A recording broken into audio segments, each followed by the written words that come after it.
Welcome back to the another important video. स्वागत है दोस्तों आप सभी का आज के इस इम्पोर्टेंट वीडियो में। दोस्तों आज के इस वीडियो में हम और आप जानेंगे कि अगर आप नर्सिंग के फील्ड में MSc नर्सिंग करना चाहते हैं, यानी नर्सिंग में अगर आप मास्टर की डिग्री लेना चाहते हैं, तो आप किन किन सब्जेक्ट के ऊपर MSc नर्सिंग कर सकते हैं। आज के इस वीडियो में इसी बारे में बात करेंगे। दोस्तों अगर आप नर्सिंग के फील्ड में ग्रेजुएशन कंप्लीट कर लिया है, जिसके लिए आपने BSc नर्सिंग या फिर post basic BSc nursing complete कर लिया है, तो इसके बाद आपके लिए अगली एजुकेशनल क्वालिफिकेशन MSc नर्सिंग होती है, यानी आप नर्सिंग के फील्ड में PG की डिग्री हासिल करते हैं। MSc नर्सिंग 2 साल का प्रोफेशनल PG कोर्स है। इस कोर्स को कंप्लीट करने के बाद आपकी क्वालिफिकेशन और आपकी जॉब अपॉर्चुनिटीज का एरिया काफी बढ़ जाता है। आप MSc नर्सिंग करने के बाद नर्स एजुकेटर बन सकते हैं, यानी किसी भी कॉलेज के अंदर नर्सिंग के स्टूडेंट्स को पढ़ा सकते हैं।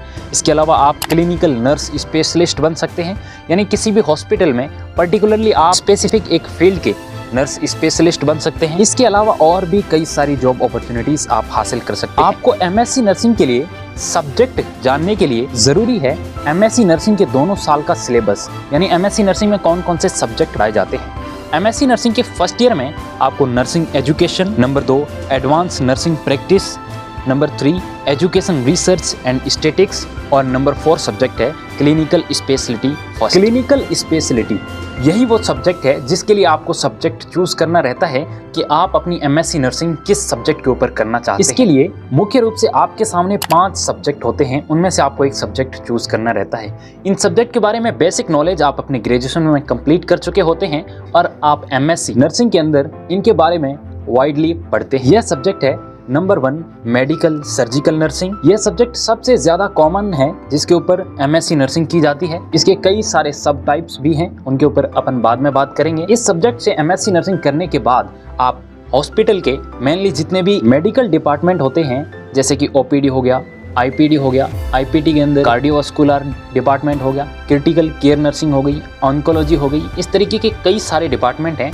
उनके लिए आप स्पेशलिस्ट नर्स बन जाते हैं। इसके बाद नंबर 2 सब्जेक्ट है ऑब्स्टेटिक एंड गायनेकोलॉजी नर्सिंग। इस सब्जेक्ट को चूज करके अगर आप अपनी MSc नर्सिंग करते हैं, तो जितनी भी गायनी की हॉस्पिटल होती है जहां लेबर, डिलीवरी और फीमेल की डिजीज से रिलेटेड प्रॉब्लम्स को ट्रीट किया जाता है, उन हॉस्पिटल में आप as a specialist clinical nurse काम कर सकते हैं। और इस फील्ड में अगर आपने PG कर रखी है तो आपकी सैलरी में भी और ज़्यादा इंक्रीजमेंट देखने को मिलता है। नंबर 3 सब्जेक्ट है चाइल्ड हेल्थ नर्सिंग, जिसे हम पीडियाट्रिक भी कहते हैं। इस सब्जेक्ट से अगर आप MSc नर्सिंग करते हैं, तो जितनी भी पीडियाट्रिक हॉस्पिटल होती है वहाँ आपकी रिस्पेक्ट, आपकी प्रेफरेंस ज़्यादा होती है और आप एज ए पीडियाट्रिक नर्स काम कर सकते हैं। ये काम काफ़ी क्रिटिकल काम होता है, लेकिन इस तरीके की नर्सिंग की मार्केट में काफ़ी ज़्यादा डिमांड है। इसके बाद नंबर 4 सब्जेक्ट है मेंटल हेल्थ नर्सिंग, जिसे हम साइकेट्रिक सब्जेक्ट कहते हैं। ये सब्जेक्ट कई लोगों का फेवरेट सब्जेक्ट होता है। आप इस सब्जेक्ट को चूज करके MSc नर्सिंग कर सकते हैं और उसके बाद एज ए साइकेट्रिक नर्स जितनी भी साइकेट्रिक हॉस्पिटल होती है वहाँ काम कर सकते हैं और मेंटली प्रॉब्लम से जूझ रहे पेशेंट की आप केयर कर सकते हैं और अपना करियर बना सकते हैं।